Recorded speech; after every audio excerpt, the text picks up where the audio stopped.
When I was growing up, Baba would tell bedtime stories to my sister and I before going to sleep. Some nights, he would read us a storybook or one of Aesop's fables. Some nights, Baba would ask my sister and I to come up with our own stories to share with each other. And on other nights, my sister and I would insist that Baba tell us some of his own childhood stories from when he was growing up in India. And on one of these nights, Baba recited a nursery rhyme to us in Bengali. Now, in Bengali, the nursery rhymes often impart some history or collective wisdom. And he told us, "Ame dhan tetule ban," which literally translates to an entire sentence in English. A good crop of mangoes is a signal for a good yield of rice. That's just the first two words, "Ame dhan." While an abundance of tamarind is a warning for an impending flood. That's the last two words, tetule ban.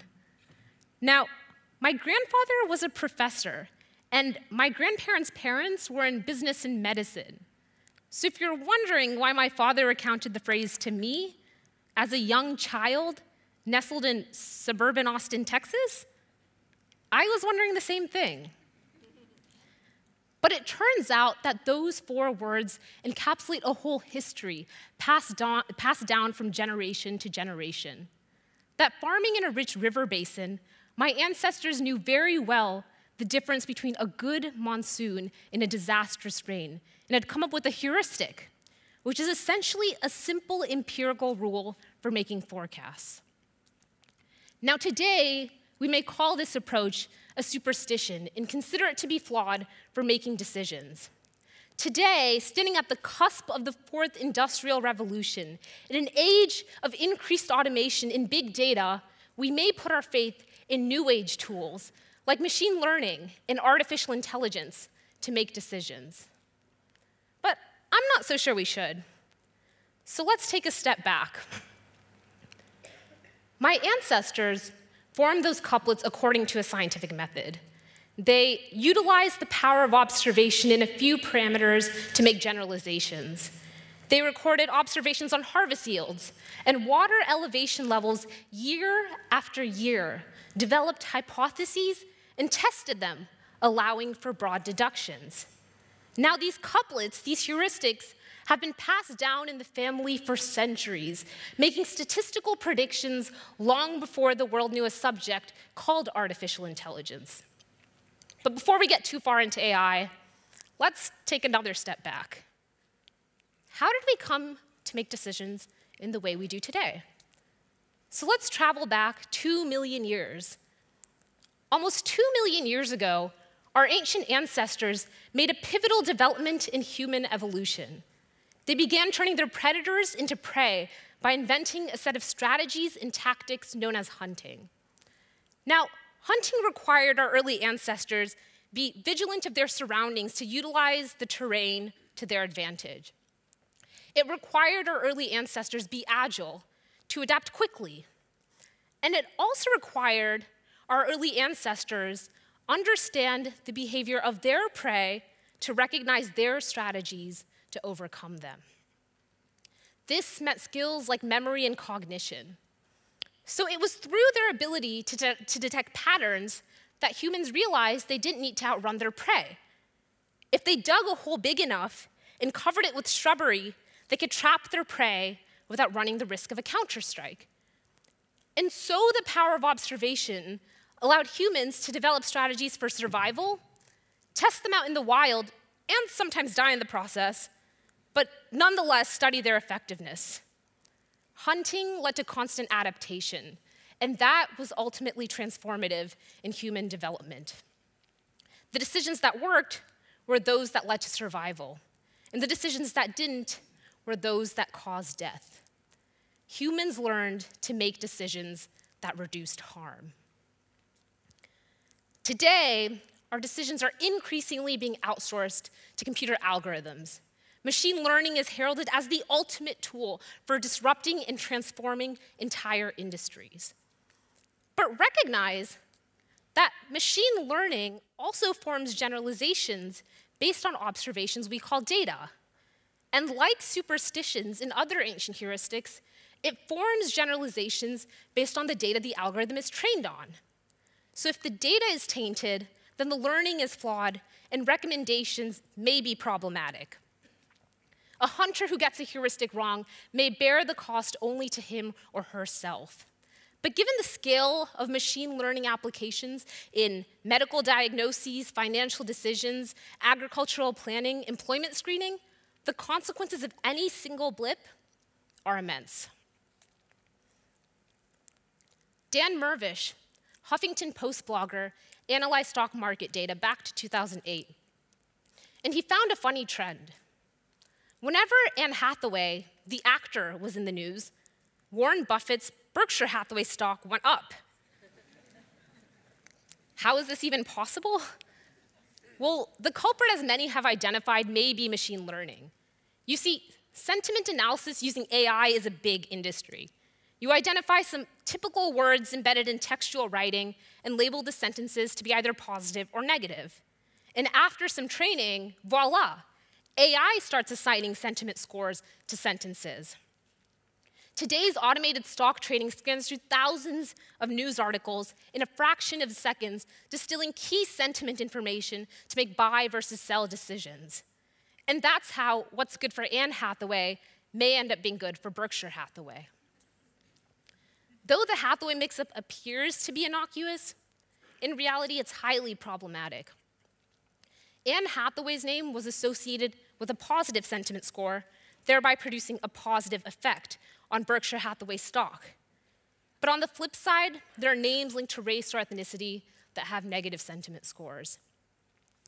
In a Boston University study, AI trained on Google News data learned to associate words like boss, architect, financier with men, while words like nurse and receptionist were associated with women. Built-in gender bias affects job applicants, and certain names can shut out people from a range of opportunities. In 2016, ProPublica reported that a computer program used by US courts called Krampus, or Correctional Offender Management Profiling for Alternative Sanctions, wrongly flags black defendants as likely to become repeat offenders at nearly twice the rate as white defendants. That's 45% to 23%. And these are the percentages among both black and white defendants who did not reoffend within a 2-year period. Krampus systematically predicts black defendants to be riskier than white defendants by almost a factor of 2. And Krampus makes its decisions based on artificial intelligence, which in turn looks at the correlation between attributes and outcomes and makes the best judgments. Now, it's obvious that Krampus is prejudiced, but Krampus is also a computer program making decisions based on convict data it has about outcomes. In this case, Krampus's data is biased, and the algorithm simply reproduces the same prejudices it claims to be immune from. Now, it's clear that if machines train on data where the data exhibits bias, then machines will also make biased predictions. And while these new age tools of artificial intelligence and machine learning are used to guide our decision-making processes today, they're imperfect, approximate, and mere representations of reality that focus solely on some aspect of a complex world to make reductions. Statistical correctness alone is not a good measure for guiding decisions. It's one thing to say something like, eating fish may help reduce your cholesterol, where even if the benefit of reducing cholesterol isn't realized, an individual is not irreparably harmed by eating fish. It's quite another thing to say, I think you should go to prison because we know other people who look just like you who have committed crimes, where the harm by association is simply irreparable. Children in 2-parent households are statistically more successful than children from single-parent households. Yet this statistical measure should not be a basis for job discrimination. Even though models of association may be statistically correct, and perhaps more accurate than anything else, faced with uncertainty, association alone should not be the basis for making societal decisions. There are other principles in play, such as innocent until proven guilty, which values the protection of individuals over collective. Ethics should be an integral part of the conversation of any guided decision-making that holds decisions accountable to a standard higher than statistical accuracy. AI should not get a pass from ethics simply because it's based on math. Otherwise, AI without ethics can justify discriminating job candidates based on the candidate's or parents' marital status simply because its innards are inscrutable. The inscrutability of data-driven decisions should not be an excuse for recycling discriminatory practices that society has rejected as unfair. Every decision must stand up to ethics. Consider an entirely different decision-making approach that's been applied for centuries as an anchor for ethics and morality. Religion. Religion serves well in many regards. However, in some instances, when religiously guided decisions have needlessly harmed individuals, religion has lost its moral anchor and claims to being an effective framework for making decisions. So what does this tell us? Well, it suggests that no system of reasoning can survive in the long term without a fundamental concern for fairness and equitability. The decision-making frameworks that are most effective are those that pass the test of time and adhere to the shared virtues of mutual trust and harm reduction. Today's AI systems have much to learn about harm mitigation and ethics if they're to remain for the long term. There's no single correct decision-making framework for making choices. Any decision-making framework, whether it be artificial intelligence, religion, or superstition, seems to work as long as it passes the test of time and is beneficial, fair, and equitable, regardless of the logic behind it.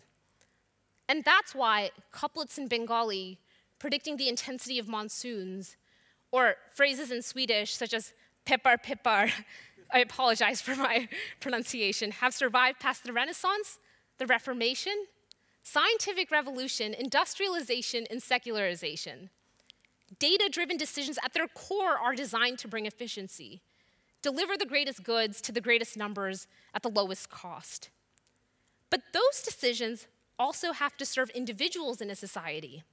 Individuals cannot simply be discarded because they cost too much or rewarded because they cost less. Data-driven decisions must serve people at their core, not simply sub-select a group of individuals for endowing privileges.